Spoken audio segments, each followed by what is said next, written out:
I'm Sarah Gardner with the Climate Action and Outreach Division here in Iowa City, and I want to welcome you all to tonight's discussion being held in coordination with our Office of Equity and Human Rights.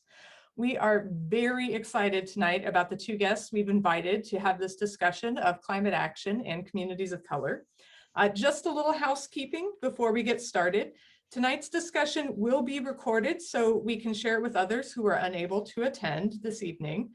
When you joined, your connection was automatically muted for audio quality, but at the end of the presentation, we will have time for a Q&A. So if you raise your hand, we can unmute you to have that question answered. And also, we do have a Q&A box that will be up throughout the duration of the presentation. So if you want to enter your question into that box, we'll keep track of it and get it answered at the end as well. So we are going to start tonight by hearing from our first guest, Richard Mabion. Mr. Mabion has been recognized by Project Drawdown for his unique work fostering multiracial coalitions to address climate change. He is the founder and CEO of Building a Sustainable Earth Community, an organization based in Kansas City that is dedicated to nurturing leaders of color for the climate movement. He is also a member of the NAACP and the first Black board member of the Kansas Sierra Club. After his presentation, we'll hear from Iowa City resident Ayman Sharif, who will build the conversation by adding a local perspective and offering some questions to Mr. Mabion. Mr. Sharif is a member of the Johnson County Food Policy Council, the founder of the Global Food Project, and an Iowa City Climate Ambassador.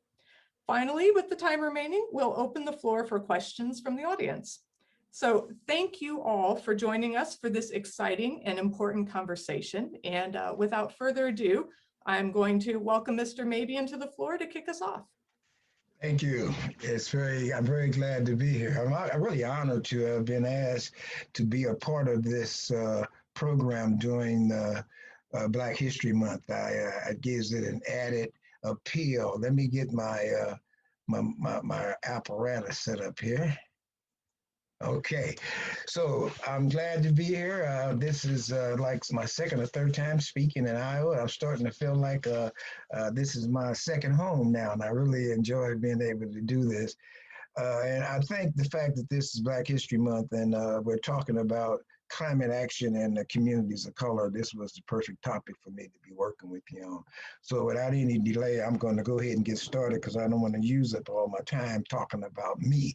The first thing I'm going to do is give you an idea of how I got involved in this climate world to begin with.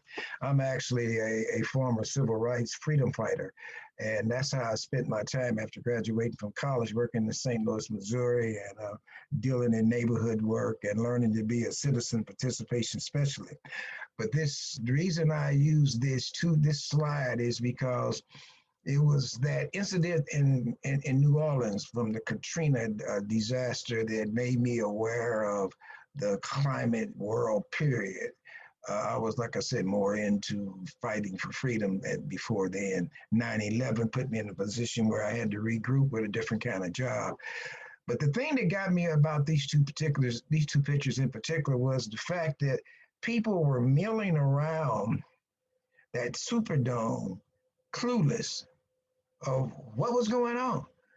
You know, and I saw that and I realized that it was kind of like, you know, there wasn't any local leadership. And I'm not talking about governors or mayors or elected officials. That's not what I'm talking about. They have a responsibility. I'm talking about neighborhood leaders. I'm talking about somebody that might think, well, I wonder what's happening with Mary Jo and send somebody over to check on her. That kind of thing I didn't see going on. And so that's what made me realize that maybe there was a place for me in this industry.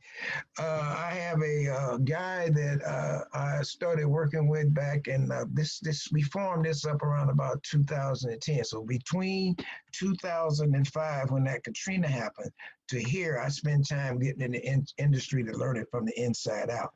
So I could come back into the community and see what it was, how I could teach folks what I had learned. And so I got with this guy, I consider him my personal scientist. He's in the Sierra Club. His name is Craig Vollen.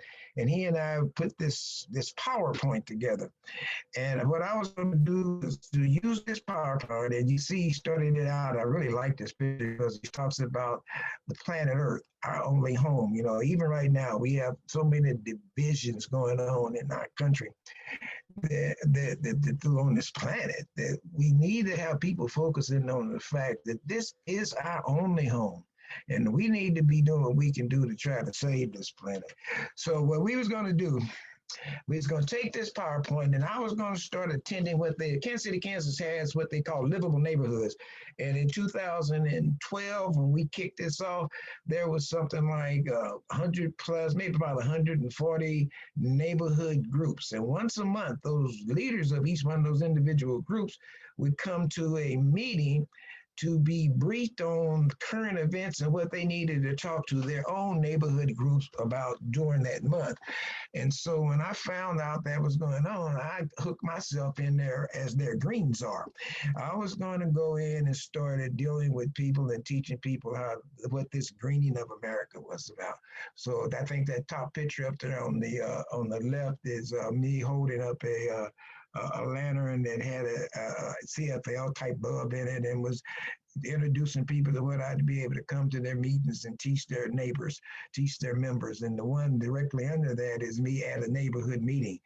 And you see that they got the police there. That's when that community policing would do their thing. And we would go by and I would talk to folks in the room. On the right, that's me at the annual night out against crime. I would attend those kind of events, set up a table and have all the different stuff that you can use to benefit to cut your costs. That's what we were doing, was teaching people how to cut your costs. Back in my business days, I had heard that John Getty had said that the ways to reach people was either by making the money or saving the money. So what we were doing was reaching the low income community by showing them ways to save money on their monthly utility bills. So when I would have a presentation, I would end up at the end of the presentation at the neighborhood meeting, give out the little numbers, and we would draw them out, and everybody there would take something home. Everything I took in there with me, I tried to make sure they had it to take it home. And then as a final drawing, we would select someone to get a makeover. And I would have a handyman that would go to the person's house, and they would do everything they could to weatherize that person's home, put plastic on the windows, caulking, all the stuff that need to be done. What we were doing was making those people our ambassadors. And so that they would be the ones that would end up going back to those neighborhood meetings and go, wow, you remember when Richard was in here talking about doing my house? I've been looking at my monthly bill and I cannot believe how much I've been saving. Then that made me a hot item. And from that point on, people were calling, wanting me to come and talk to the rest of the meeting. So that's how we got our start.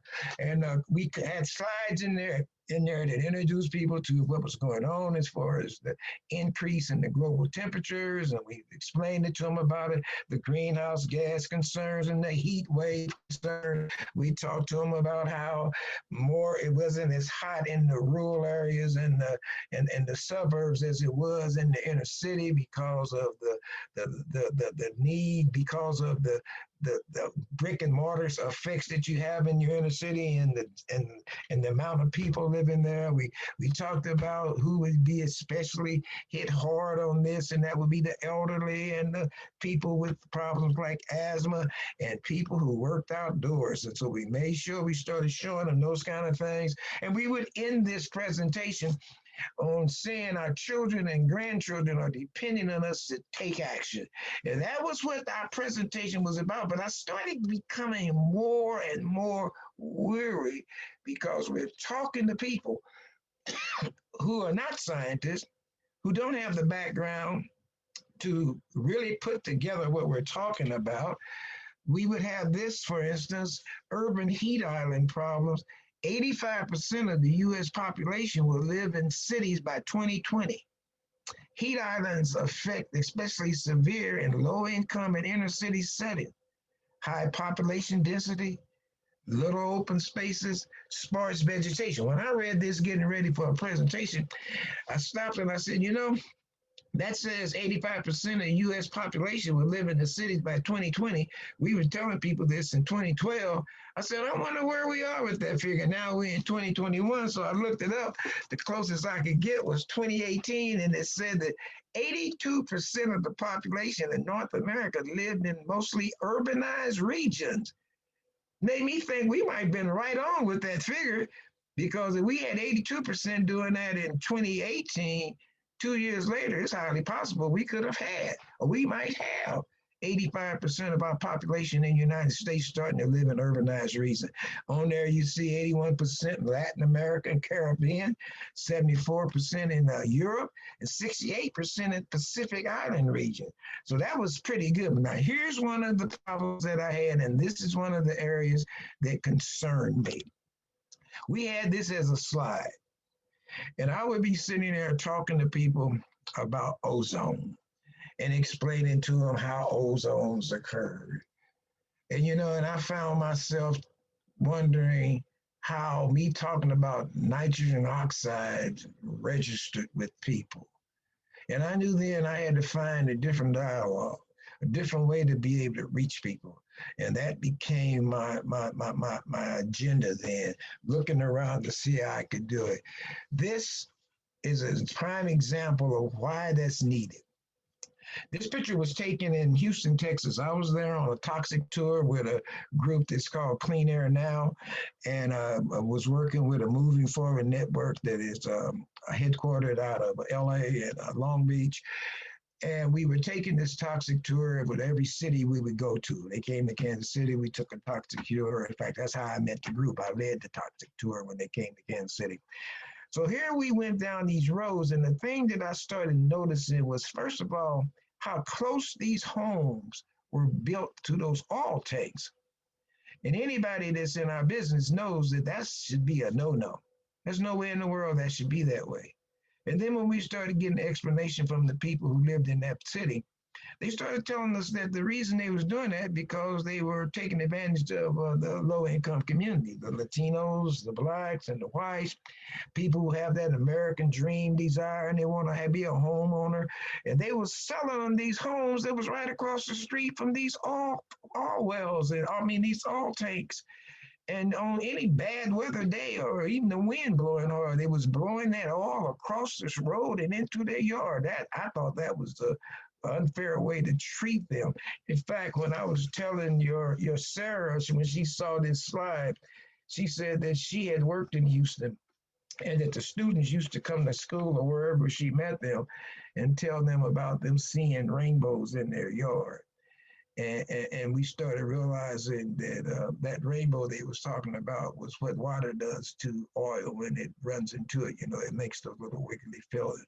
So I guess you know that they had this situation going on. Well, these people are the ones that we need to be able to reach so we can empower them to take the responsibility, individual responsibility of themselves and their family. So in 2019, Cornell University started their first online climate action course. And of course, I jumped on it because I wanted to compare what I was doing in Kansas City, Kansas, or to see if there was anything else I could find from them to come back and do in Kansas City, Kansas. Just so happened 600 people applied for the slots. They ended up selecting 40, and I ended up being one of those 40. Only about 5 of us out of the 40 were from the United States. Everybody else was, as you can see, from around the world. Very good experience, learned a lot. I was able to share a lot of what I was doing, and that's what got me my national and international reputation as being a person that could work and deal with the untapped market.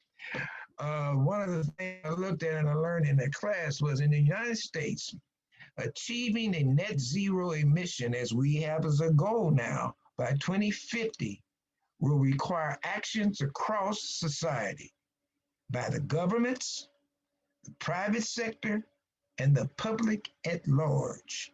It is a known fact that you can't have a successful greenhouse gas reduction program in the suburbs, your wealthy, academic communities without having exclusivity and also being involved in your low income areas too.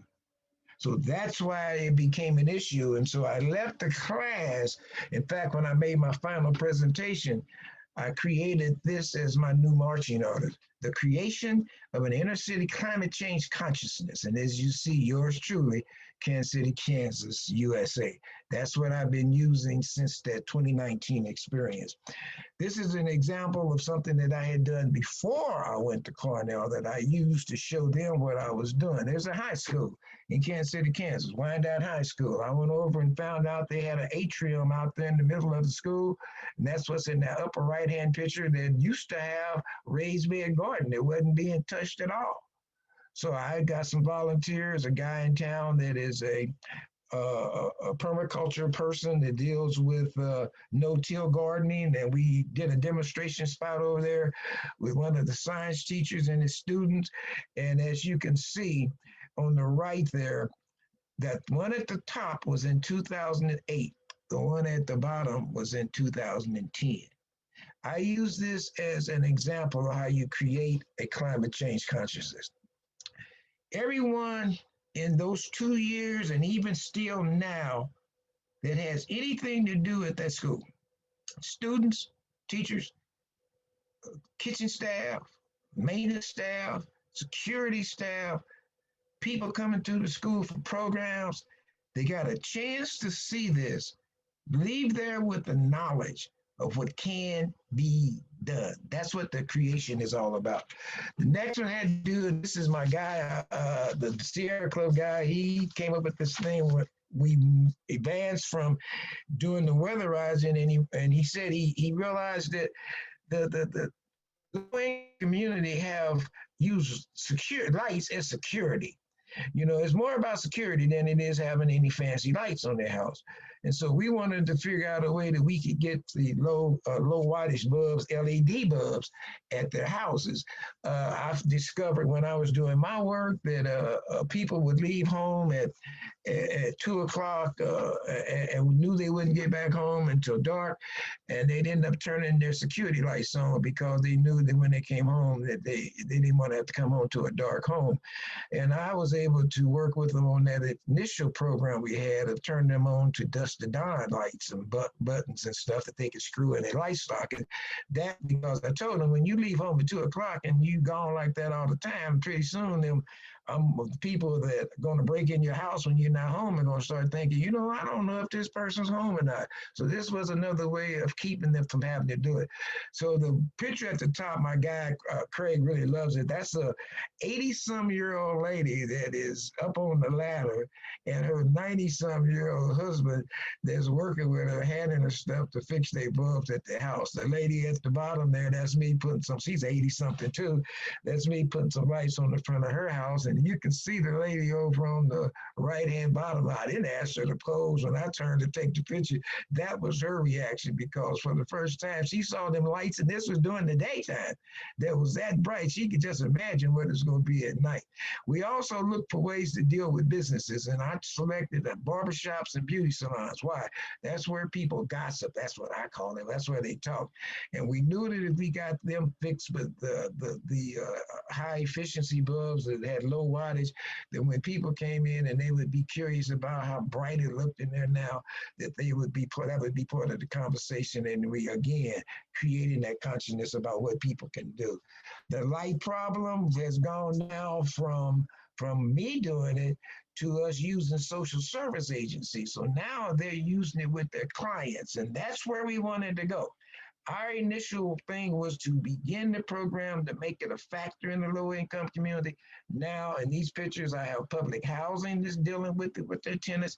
I have that nonprofit organization that's dealing with it. I have a food program that's dealing with it with their tenants when they come in. And this year, we plan on expanding it to Donnelly College, and also that El Centro, the low-income Latino group. We also started relationships with our elected officials in Topeka, because we wanted them to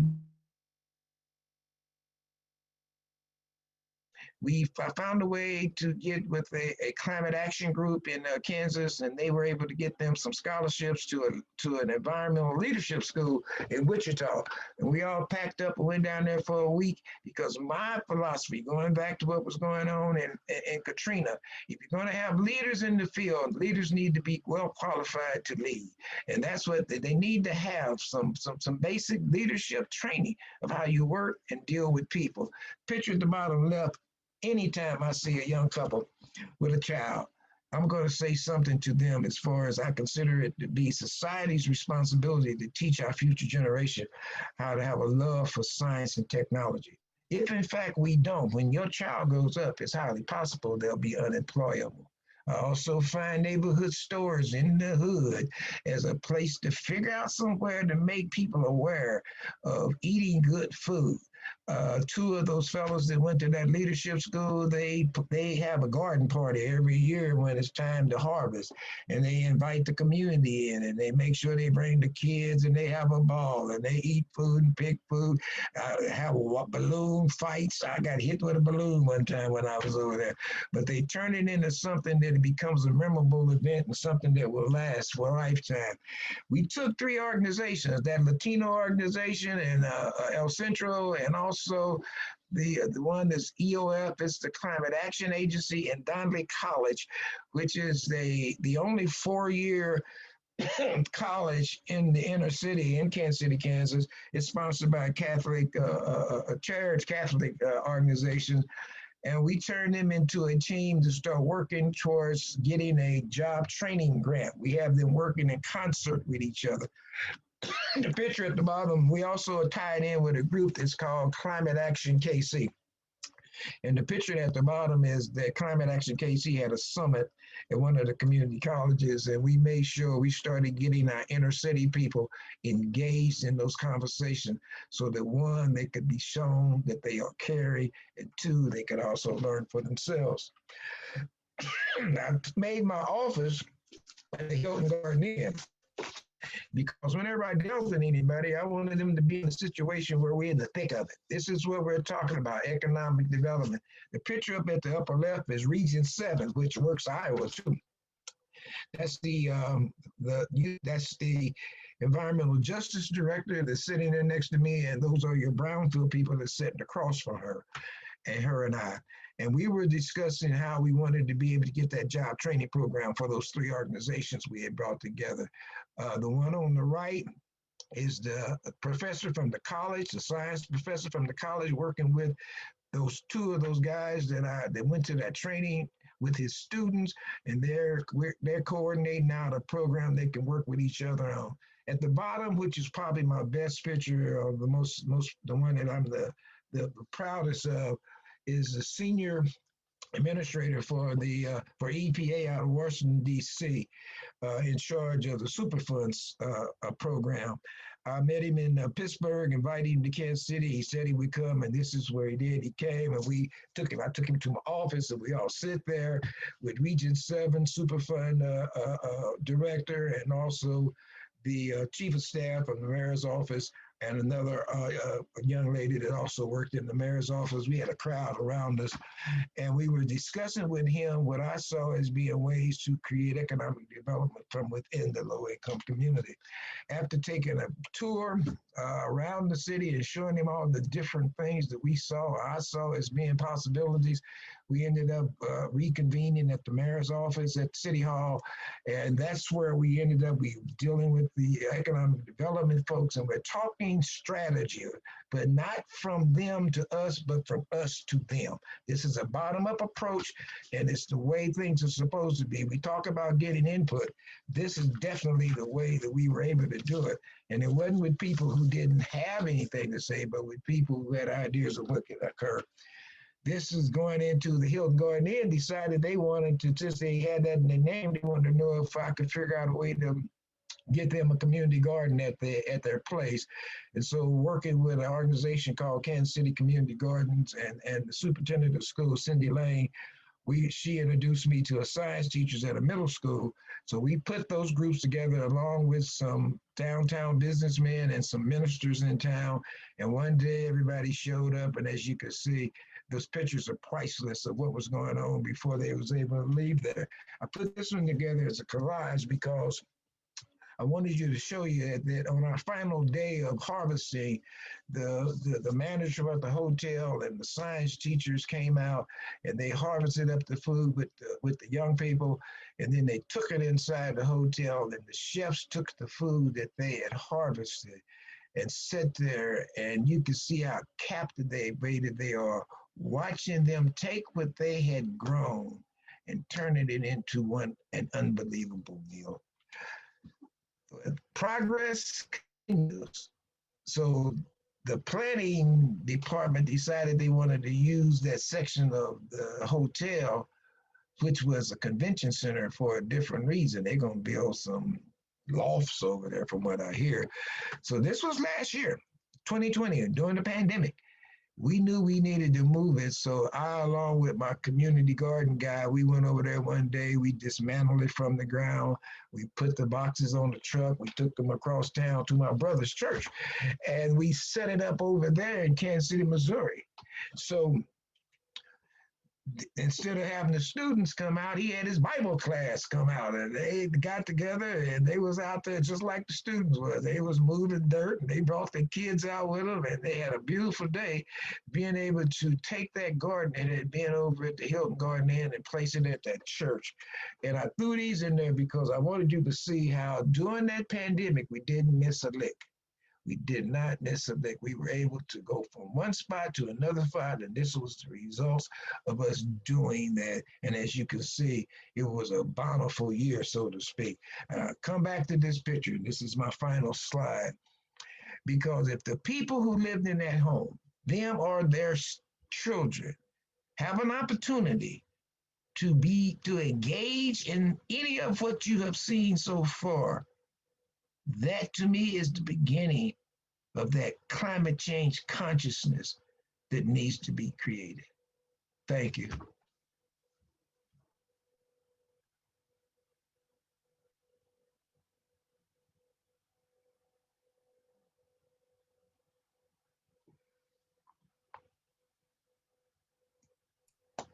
Oh, Ayman, I think you are muted.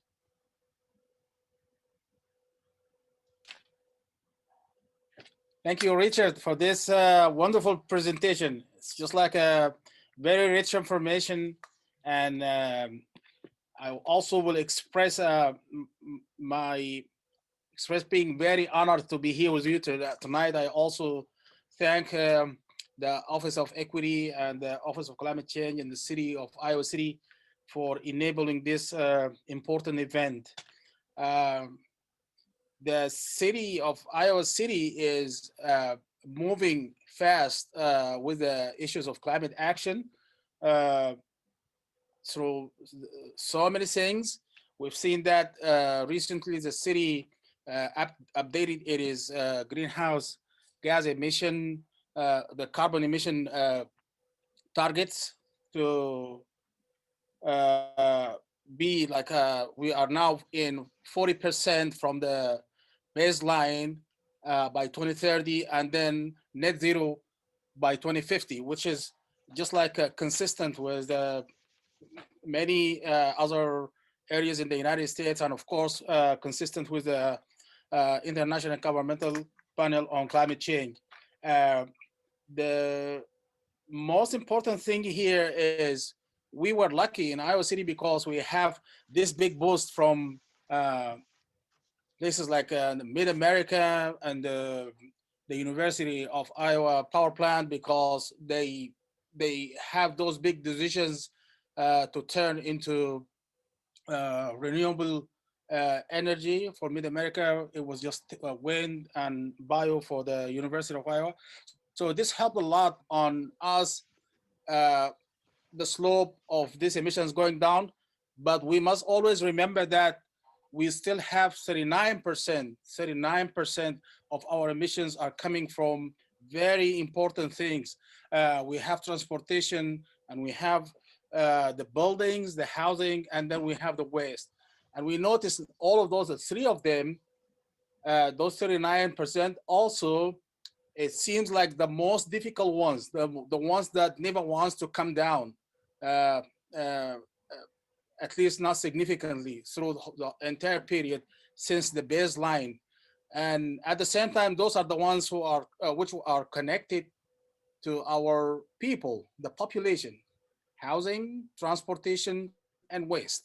So that brings the importance of everything Richard is now talking about is about getting outside, get the people involved in the climate action, because without people, um, it will be very difficult to achieve these goals and these ambitious goals um, of climate change.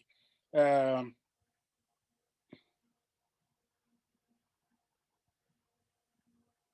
Another thing I also think is very important, we have the title for this, and we've been talking, I talked to Sarah, okay, when we say people of color, this, now we notice that it is the title itself is so wide that it includes all people, because apparently, as we see now, when we see the effect of climate change, it's just like it includes everyone. The impact is felt by everyone as well.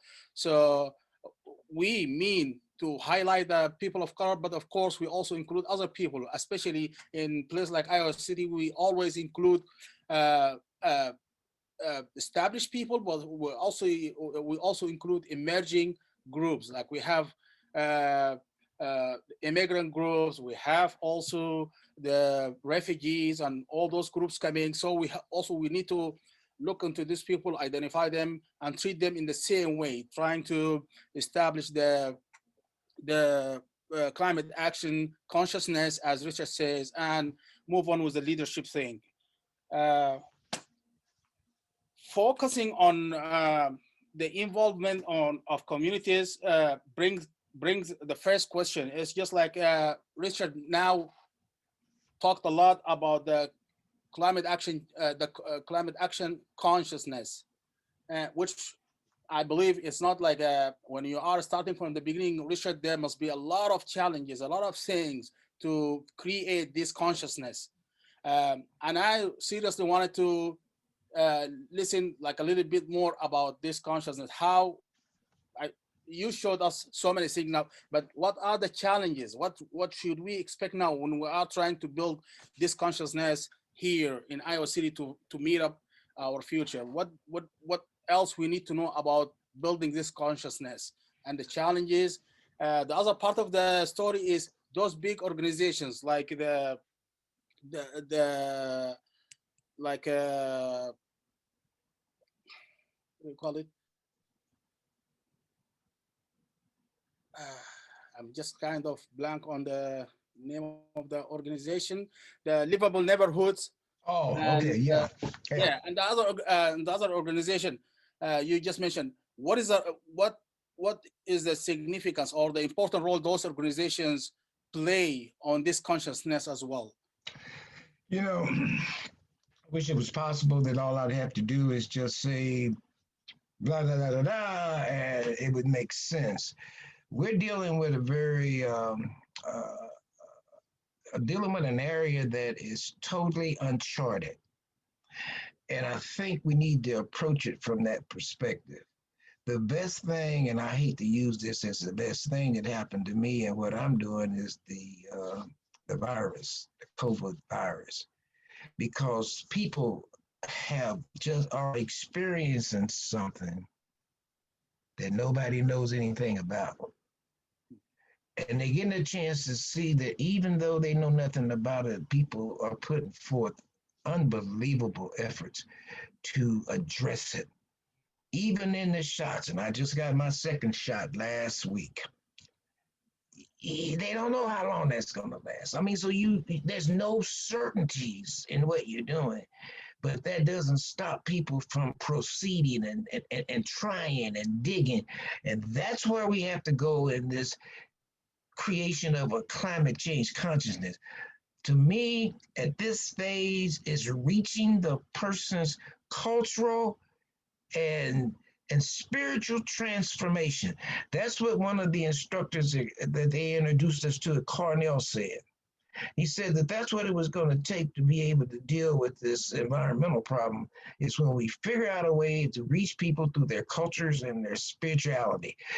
That's what I'm doing, and I agree with you. This is not about people of color. Society has made people of color the topic that you discuss. If you listen to me, you hear me talking about the low-income community because across the board, it's the same circumstances, it's the same situation. We need to be able to reach those people. Are there difficulties? Let me put it to you like this. Sunday on Mike Wallace's show, he had Bill Gates. Bill Gates has just wrote a new book. And when Bill Gates was addressing the climate situation, he said, there is 51 billion tons of greenhouse gas emission that is going to need to be removed for us to reach that 2050 goal. When he said that, Mike Wallace's hair almost stood up on it. He said, say that again, 51 billion tons. I was doing something on the computer and I heard it and I turned my head and I hurried up and grabbed the pencil and wrote it down. And he said the reason that he's saying that and making that known is so that the average American person who is just looking at this as just being another phase of being in America to realize how difficult it's going to be. See, we can't get people's attention until we start making them understand how difficult this is going to be and how much it's going to require all of us, every last one of us, to start getting involved to do what needs to be done. Yeah, absolutely. And I just like extending on this because I can quote you here um, in one of those articles. You said that quoting you, low-income residents need the tools to empower themselves and their families. The president, Congress, EPA officials should help provide those tools by engaging the public in a conversation so people can participate in making their own clean air decisions. Yeah. This is a quote from you. Yes. I just also note that even when the good intention is available, that is the government officials, we are pointing the planners, when they are available, they have the good intention, still uh, people of color and low-income people have so many underlying problems. Yes. Those problems, most of the time, even with all of those good intentions, stay in the way, just like Yep. they stand in the way, and they make challenges for us to reach out or fully understand the climate change. Can you comment on that? I And got two areas I'm gonna bring to that. One is the water issue in Flint. When I talk about Flint's problem, I say that I ask the audience, how many glasses of water would you have allowed your baby to drink if you lived in Flint? And people will go, oh, no, our baby would have had none of that water. I say, well, how many baths would you allow your baby to take when that water in Flint was the color of the palm of my hand as a person of color? It was brownish. How many would you have let him take? And they always go, oh, no, not my baby. I said, now I want you to understand that mothers, fathers, uncles, cousins, brothers, sisters allow those babies to drink and take baths in that water for almost 2 years. Now I'll get some pushback. Well, people didn't know what to do. I said, excuse me. You know, when does individual responsibility become a factor? When do you say, just like those people living across the street from those daggum oil wells, oil tanks, when does individual responsibility become an issue? So that's what we have to be able to figure out a way to reach out to people to teach. Okay. What was the second question? The first one was what was the last question you asked? oh, it's the same question. It's just like the way to overcome those underlying issues. Like Okay. Okay. I think it comes from, okay, yeah, I remember now. It was how do you get people? You said that all of these organizations are out here trying to deal with people and trying to make them understand what it is that you need to do. Mm, And I'm saying that it needs to come from the neighborhood leaders because that is who they trust. mm, When you start dealing with, I think that those organizations, EPA and everyone else, needs to be working to make sure that those people out there in the neighborhood have the tools that they need to be able to reach the people that need to be reached. Right now we have too many social service organizations that are siloed, that mm, have their own agendas, that are in the neighborhoods, crisscrossing each other, working with the same people, but not together as a collaborative group, as individual organizations. And people take advantage of that, just like with the food being given out. Depending on where you are, you got food now that's being given out by organizations and churches and places all over the city, mm, with very little rationale behind how many of these people in line have been in lines at the other places we got in the city. I mean, we always find this need to want to be able to give. And I'm saying, just like you said, how people have all these issues that they're living with that they don't have time to give any attention to the problems that we're trying to address. mm, But I think those other issues are predominantly being controlled from a need for an income. mm, That's why we brought the three agencies together. That's why we found a way to apply for an EPA job training grant so we can start getting people with marketable skills. Now, my work and my efforts are to create that meeting I said we had at the city hall with the guy from EPA. What we're talking about doing is how can we create some employment opportunities within the community mm, where people will feel comfortable getting started. I'm not saying that what we're creating they'll retire from, but once you get the marketable skills, mm, I like to see us have a program that's anywhere from 3 to 10 years that a person could work on to be able to master those marketable skills. See, I don't think a corporation or organization or a construction company ought to hire somebody because they're black, brown, or a female. mm, I think they ought to be able to hire people based on the asset that they can be to their company.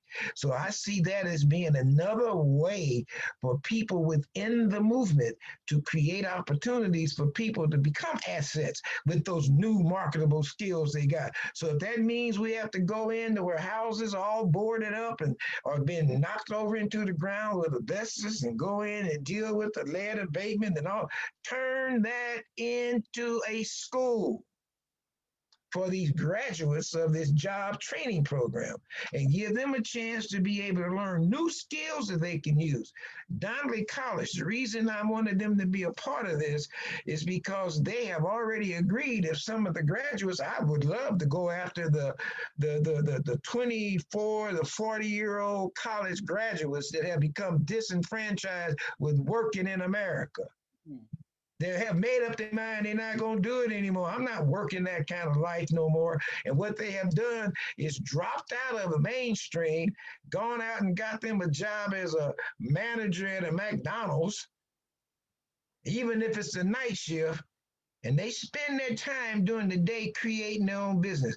If America would stop and realize how many of those college graduates have started t-shirt businesses, mass businesses, if your city does something and they need to sell t-shirts the next day, you'll have 10 different groups out there in the cities with the t-shirts they made up overnight because they are trying to be entrepreneurs, because they want to be able to work, they want to be able to make an income, but they want to have that independence that is so important in America this day and age. So yes, that's where we are. It's all about creating an income. mm. There it is. Thank you so much for that. And one other venue you talked about a lot is schools. I here in Iowa City, the school district is having it's just like in the process of starting, it is climate action, uh, uh, what do you call it? The climate action plan and the inventory and all of those things. So Yes. it is heading in the right direction. However, there are more than the just like the inventory and the goals and stuff. There is this component related to the students themselves, the quality of the students and how to connect them. I think you talked a lot about the future students as important assets, Yes. being the future generations and preparing them for their climate action role. Can you Yes. just also speak a little bit about this? If you look into me, you'll somewhere discover that I have created what's called a pathway out of poverty. Mm. You hear that said all the time, but I literally have created one that has a 50-year time limit with it. Not a limit, but I call it the 50-year pathway out of poverty. I'm being recognized by this again across the country. And what I do is started with the K through 12. We need to have a specific program engaged with that age group. I'm working on trying to create, like for preschool through the third grade, I'd like to see some man-made wetlands that's made in a particular area where the kids can go out and get exposed to wetland kind of circumstances. I would like for it to be their first raw science experience. I mean, touch. I mean, we have kids you have kids growing up in urbanized areas that don't have that outdoor world that we all might have had when we were growing up. So we need to figure out a way to give them that experience. We need to figure out a way for them to see salamanders and bat caves and even little snakes slither along the ground or something and understand this is all part of nature. That would be from that preschool through about the third grade. From the fourth to the 12th grade, I'm working with a group, a professor out of works in Pennsylvania. And what we're working on is creating a way to teach that group how to create an income. See, we don't have school teaching our young folks how to create an income. So we need to do something that's going to show them what creating an income means, not only for yourself, but for the city. How you're raising taxes for your state, you're raising taxes for your city, you're raising taxes for your federal government, and how creating these different type of businesses can be good for restaurants or good for the hotel.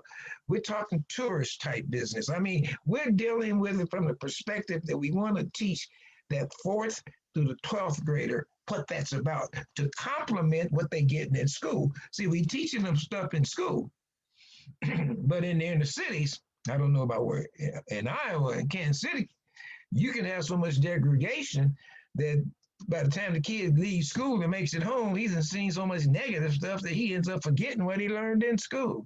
So we doing good if we can get 1 out of 10 to come out of there and learn something. And then we got to worry about him falling between the cracks when he gets older. So we have those conditions. So we need to have something that can further what they're learning in school. When we went and did that garden at the school, you saw it was totally unworked. But when we came in as community people, not teachers. We had a teacher we was working with, but it was community people that looked like them and act like them, and they could relate to doing what the school had been trying to do, but with a lack of enthusiasm. We came there, and because we was doing it, they got so excited about it, they was out there beating us out there to get it done. So that's the kind of moral concept that I'm selling in my reaching the untapped markets. And you getting close to my secrets, I gotta watch it. Somebody be out there writing this down, trying to go and do it. No, I'm just kidding. But that is where it is. It's not a project, okay? It's a foundation. And we're looking for a economic foundation to grow from. What we have made our mistakes up to this point is when we talk in terms of economic development, it's about the individual. And we need to focus back in on the environment. That's the reason. If we have, God talked in terms of benefiting those less than you, the poor. But he wasn't talking about knucklehead who dropped out of school at 16 years old and are out here now in life without no job and no skills. He's talking about we're going to always have poor. Mm. So what we need to do is figure out how to reach those.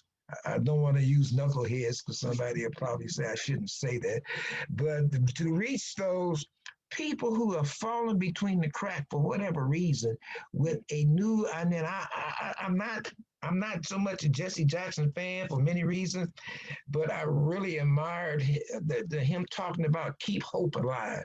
There's a reason that we as a society need to keep hope alive for our kids coming up in our low income communities. They need to be able to feel I can do that. Yeah, we talk about young girls now saying that someday they could grow up and be like the new vice president we got. Hope they do. We need them to see, to think about growing up to be a you, to be a me, to be folks that they see every day, because that's who will motivate them to have hope. So that's the other aspect of that. Oh, nice. Awesome. Yeah.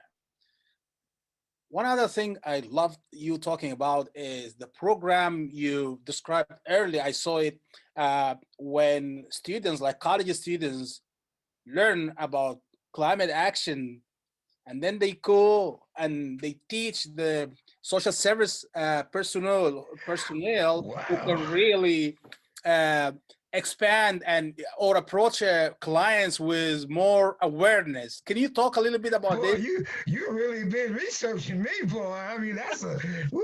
I didn't know that was anywhere to be found. Yes, that is a program that we're working on right now.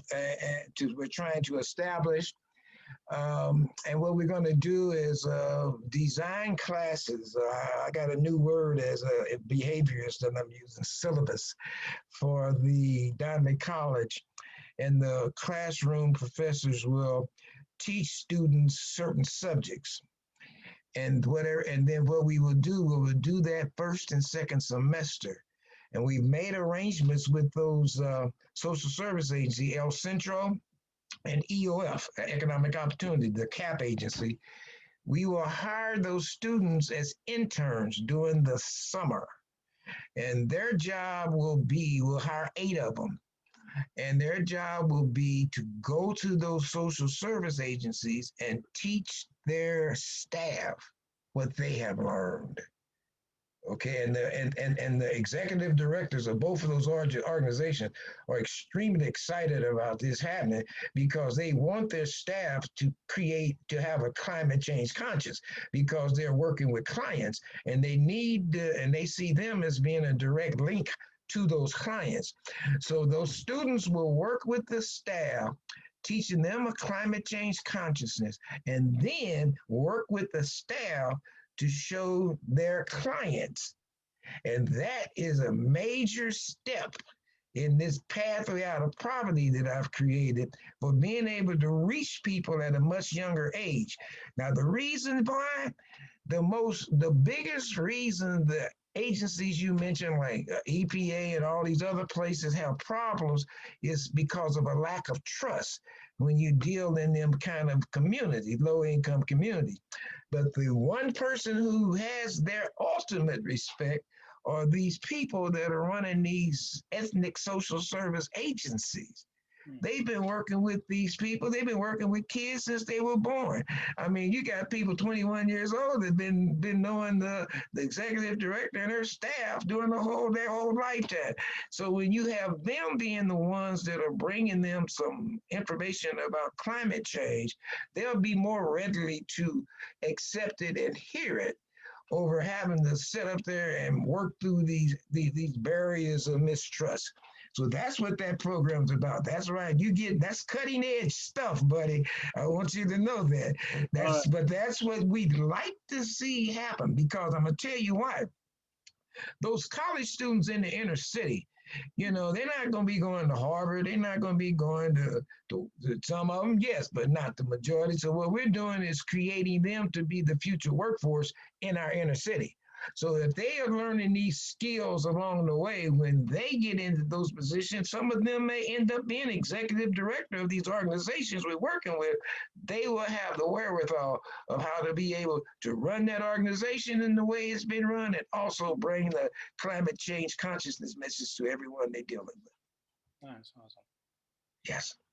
One last thing I will ask about, and you also talked a lot about it, is when people, especially in inner city neighborhoods, low income neighborhoods, understand and feel that climate actions, say for example, recycling, waste, energy efficiency, is something that improves their financial capacity. That as we just described in this webinar, it's either we give people money or we reduce their cost, something like Right. that. So uh, I wanted to highlight how this is important when we are now talking about climate action in Iowa City. When we reach these people, how will this contribute to more and more advocacy for climate actions? Being just transferring from being a person who knows minimum about climate change into being an ambassador for climate change with this financial component. Yes, and Sarah, I see you up there, so I'm gonna get this real quick because you ready. I can see that on you, ready to speak. We have a water testing program that we use within the classrooms in school. We got our chance. We're working with the river keepers out of Kansas, friends of the call, and we would go in with classroom science students and deal with them on scientifically testing water. And of course, I use my Flint story as to make them understand how that should never happen in their life, because now they're in a position that they themselves are learning. If the government won't check your water for whatever reason, like Flint, because it was an illegal situation, then you can do it yourself. There's no reason for you to ever put you and your family in that position. Well, then they get a different attitude about what they're learning. And so during the course of our working with them, especially me, because I'm a non-scientist, I bring in I make a presentation PowerPoint on ways of the future. I did one on robots. I mean, I've done things to show them what's going on and it's going to be happening in their lifetime.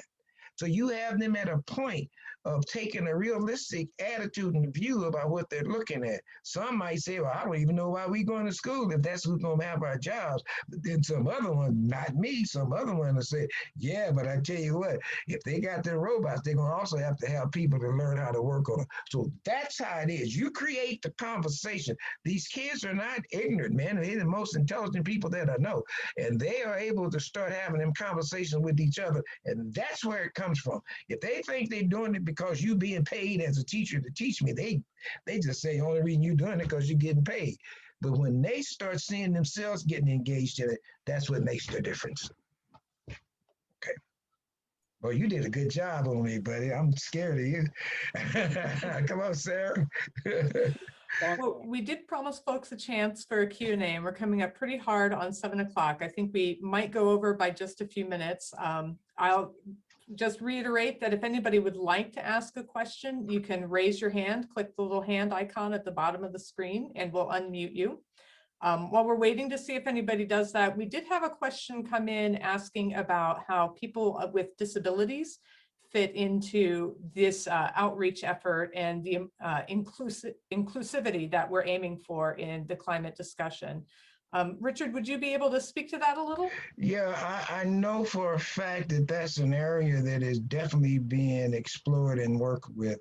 And it is definitely one that if I'm engaged in conversations, I try to figure out a way to make sure that it's being discussed at the table where these decisions are being made. Exclusivity means that everyone has the same right and opportunity to participate and succeed. And so that will increase the motivation for some folks to want to get involved in the disabled world as far as creating things for them to do. Some of the disabled folks themselves can do it. I think some of these folks coming back from these war-torn areas that are disabled and handicapped now could probably really see that as being a good old future they could have sitting at home and making things happen. So that's where it's coming from. I don't want us to think anything's been done. In creating a climate change consciousness, you're making people aware of the fact that we're living in a different world now. Okay, you understand? So, and then once that happens, opportunities open up. I mean, it just naturally come to you. See, we don't have any hands raised yet. We'll give folks just a minute more. The other question that came in the Q&A, Richard, was whether you would be interested or willing to share your contact information. Oh yeah, I had that. I'm sorry, I had it on my first slide, and I was supposed to have it on my last, and I didn't do it. But there you go. Can you all see that? You can still see it? Not quite yet. Okay, let me see. Am I? Oh, okay. Let me go back to the first slide. There you go. Can you see it now? Or is it not being shared? Is that what the problem is? I think it's not being shared. Okay, so I'm gonna share this now. You got to get this quick because I don't want to. Well, it doesn't matter. We don't have that many questions being asked, so this way you get a chance to see it. So there you go. There's my contact information. I'm sorry, I meant to put it on the last slide and I didn't do it. If you need to get in touch with me, there I am. The only thing not on there is my email address. And if you would, it's not that big a problem. It's rmabion at 64 gmail.com, but you can also get that from Sarah here. Since you tied in with the city, you can contact her and she can give you that information. It looks like we have one question from Ursula. Let me see if I can unmute you here, Ursula. Let me get this back off. Okay. Okay.